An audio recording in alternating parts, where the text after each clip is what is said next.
Ever wondered what happens when racist cops think they're untouchable? This time, their arrogance backfired in the most shocking way imaginable.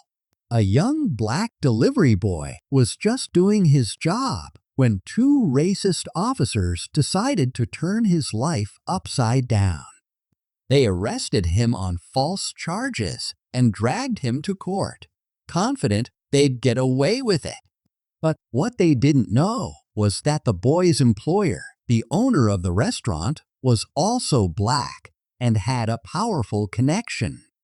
Stick around, because what unfolded next left everyone speechless and ensured justice was served. It was a regular afternoon when Malik, a 22-year-old delivery boy, was on his way to drop off an order. As someone who worked tirelessly to support his family, Malik was used to long hours and the occasional rude customer. But nothing could have prepared him for what was about to happen that day. Malik had just parked his bike outside a building when two police officers, Officer Stevens and Officer Carter, approached him. Their expressions weren't of concern or curiosity. They were filled with suspicion and hostility. Before Malik could even greet them, Stevens barked, "What are you doing here?" Malik, startled but polite, replied, "I'm just delivering food, sir. I work for King's Kitchen down the street." He pointed to the bag slung over his shoulder, hoping to diffuse the tension. But instead of calming down, the officers grew more aggressive. "You expect us to believe that?" Carter sneered. "You're loitering. Probably looking for something to steal, aren't you?" Malik was stunned. "No, sir, I swear. Here's the receipt for the order. It's for apartment 4B. You can check if you want." He held out the receipt, his hands trembling. But the officers weren't interested in facts. "What's in the bag? Drugs? Weapons?" Stevens asked as he grabbed the delivery bag without waiting for permission. Malik protested, "No, it's just food." But his words fell on deaf ears as the officers rifled through the bag, pulling out containers of steaming hot meals. Carter smirked. "Oh, look, dinner's served. But what else are you hiding?" They demanded Malik empty his pockets. When he hesitated, Carter grabbed his arm and yanked him roughly toward their squad car.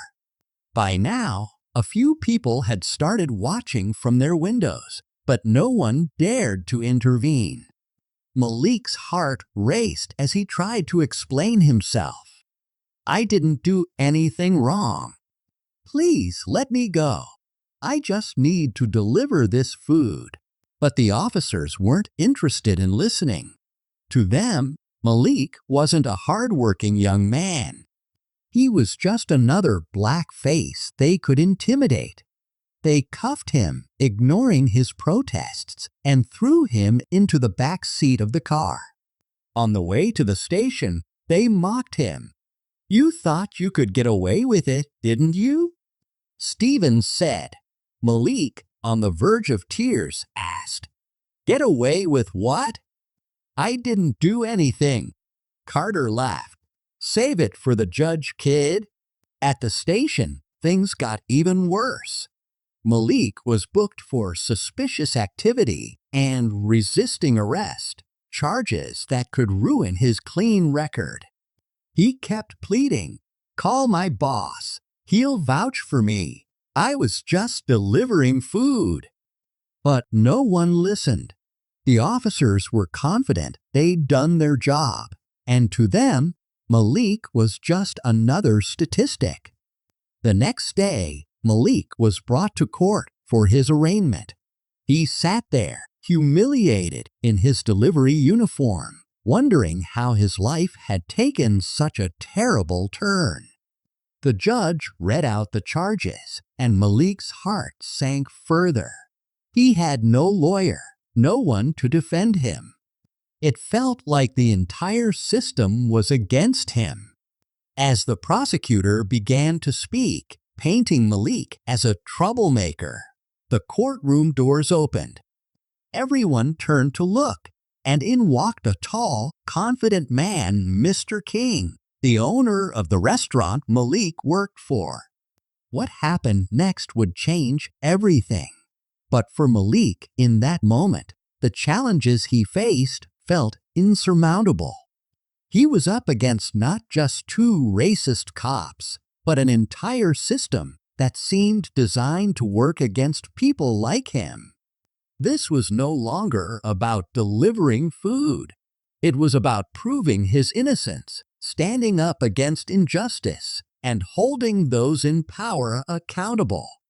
But could he do it? Would anyone believe him?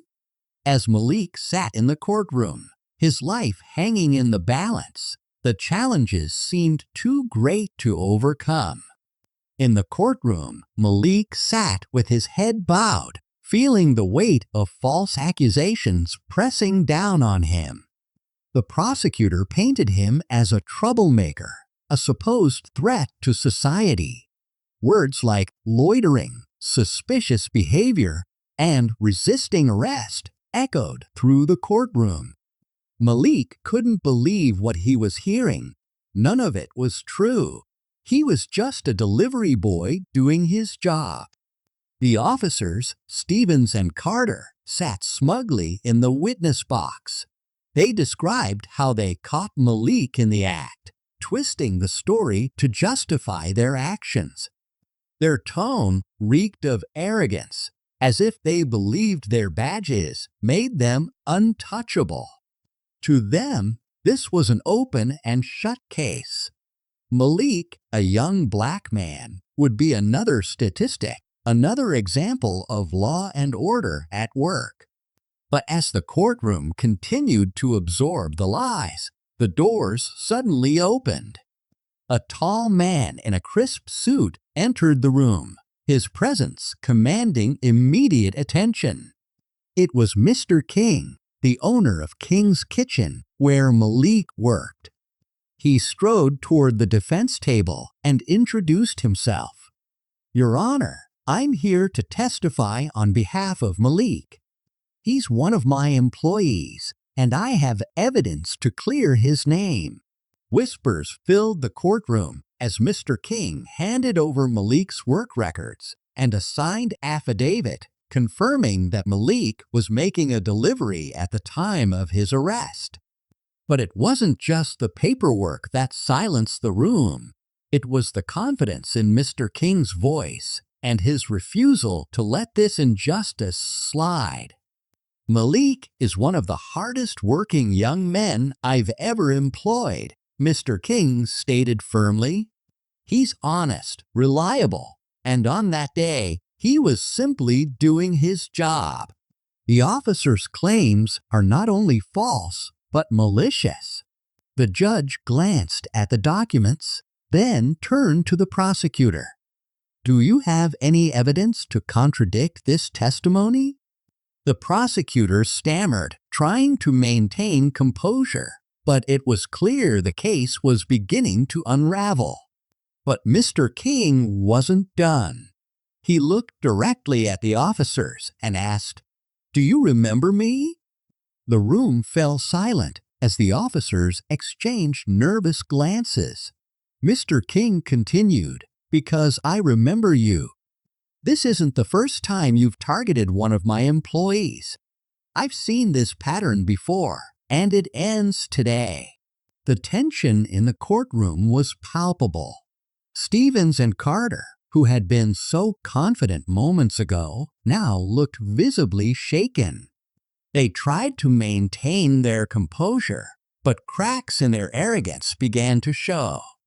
Just as the judge was about to speak, Mr. King dropped another bombshell. "I should also mention," he said, his voice steady but laced with authority, "that I'm not just Malik's employer. I'm also the younger brother of the police chief, The courtroom erupted in gasps. Stevens and Carter's faces turned pale. They realized they hadn't just arrested an innocent man, they'd targeted someone connected to a powerful figure in the very department they worked for. At that moment, the courtroom dynamic shifted entirely.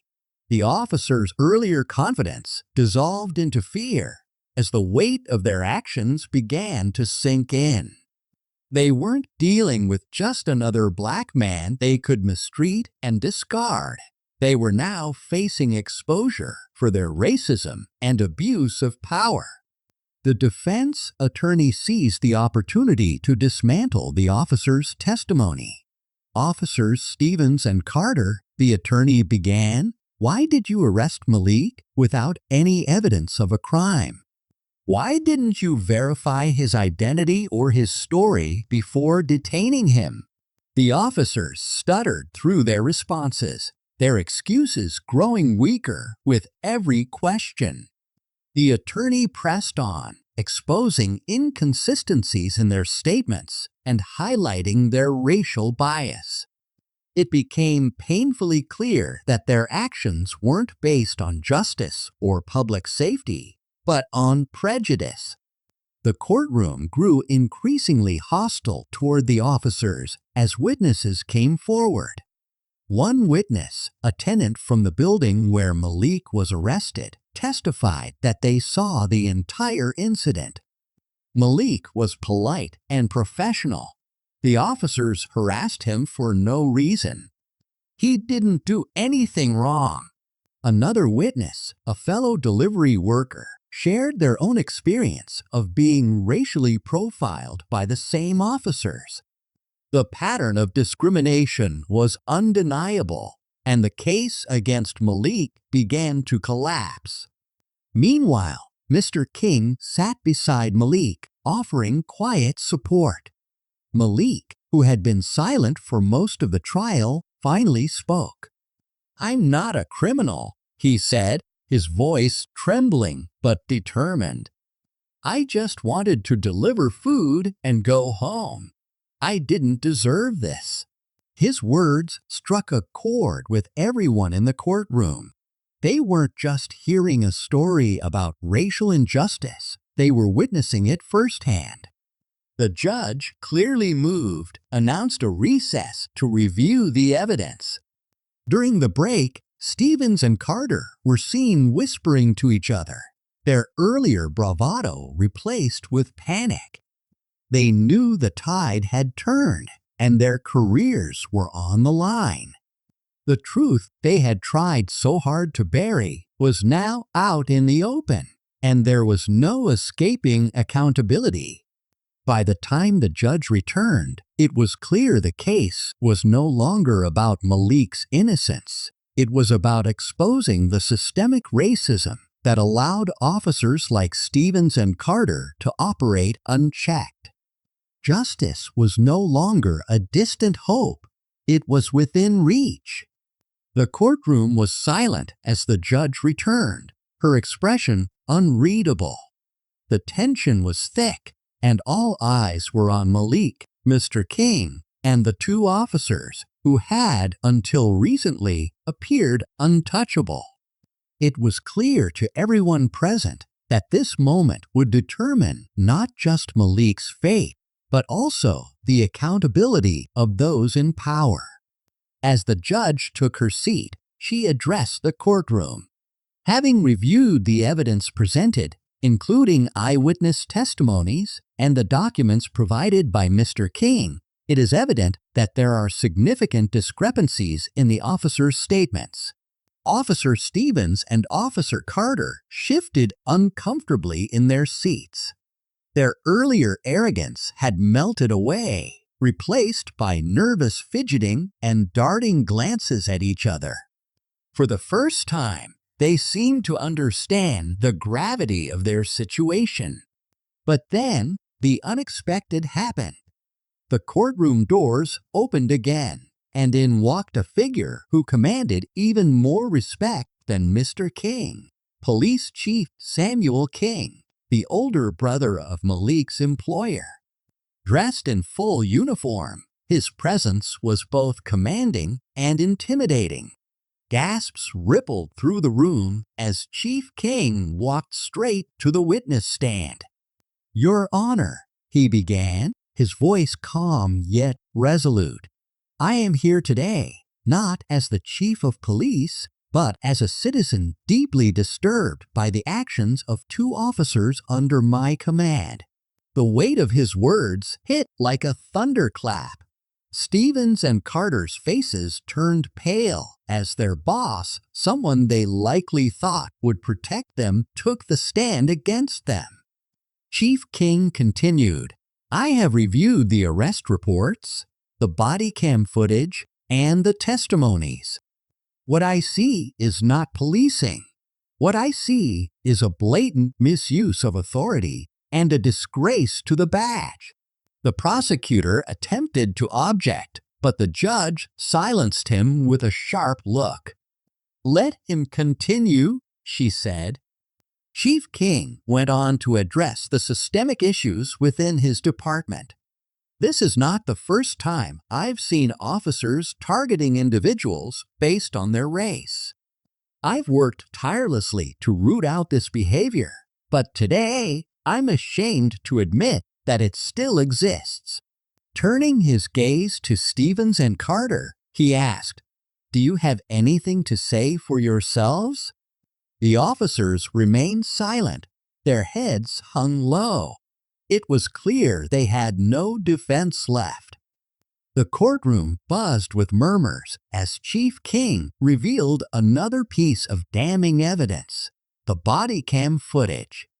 The judge ordered it to be played for everyone to see. The footage showed the officers stopping Malik without cause, searching him and mocking him as they arrested him. Their casual cruelty was on full display. When the video ended, the room erupted in outrage. People shouted words like disgrace and racists, and the officers looked like they wished the ground would swallow them whole. Malik, meanwhile, sat frozen, his emotions swinging between relief and disbelief.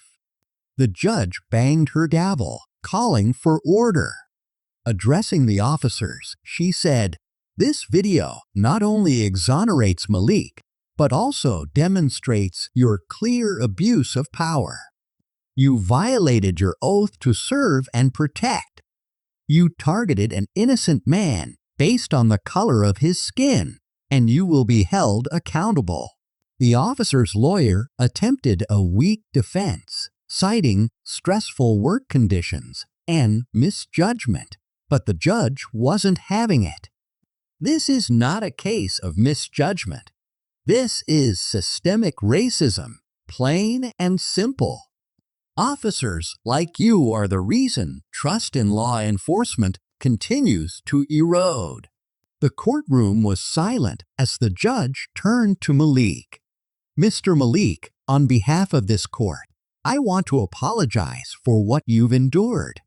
You were mistreated, and it is my hope that today marks a step toward justice." Then came the moment everyone had been waiting for. The judge announced her ruling. The charges against Malik were dismissed, and he was declared innocent. A formal investigation into Stevens and Carter was ordered, and the officers were immediately suspended without pay pending further review. As the gavel slammed down, cheers erupted in the courtroom. Malik's friends and supporters embraced him, tears of joy streaming down their faces. Mr. King clapped a hand on Malik's shoulder, his pride evident. "You're free now," he said. "They can't hurt you anymore." But the climax wasn't just about Malik's victory. It was about holding those in power accountable. Chief King, addressing the media outside the courthouse, made it clear that this case would not be swept under the rug. Today, justice was served, but there's more work to do. We must dismantle the systems that allow racism to thrive within law enforcement. Inside the courthouse, Malik finally spoke. "I'm just a delivery boy," he said, his voice steady but emotional. "I never thought I'd have to fight for my freedom just for doing my job. But today, I saw that the truth can win. I hope this sends a message that no one should be judged by the color of their skin." The officers were escorted out of the courthouse, their faces a mix of shame and fear. Their careers were effectively over, and their actions had been exposed to the world. Justice had not only been served for Malik, but also for every person who had been wronged by prejudice and abuse of power. As Malik walked out of the courtroom, he was greeted by applause from the crowd gathered outside. His name was chanted as a symbol of resilience and hope. For Malik, this was more than a personal victory. It was a reminder that even in the face of injustice, standing up for the truth could bring about real change. Malik's innocence was proven, and justice was served as the racist officers faced suspension and an investigation into their misconduct. The courtroom witnessed the power of truth and the strength of standing up against prejudice. Chief King's powerful intervention exposed the systemic racism that plagued his department, ensuring accountability for those in power. Malik's story became a symbol of resilience, reminding everyone that injustice can be challenged and defeated. This victory was not just for Malik, but for all fighting discrimination. Subscribe to our channel for more stories that reveal the truth and inspire change.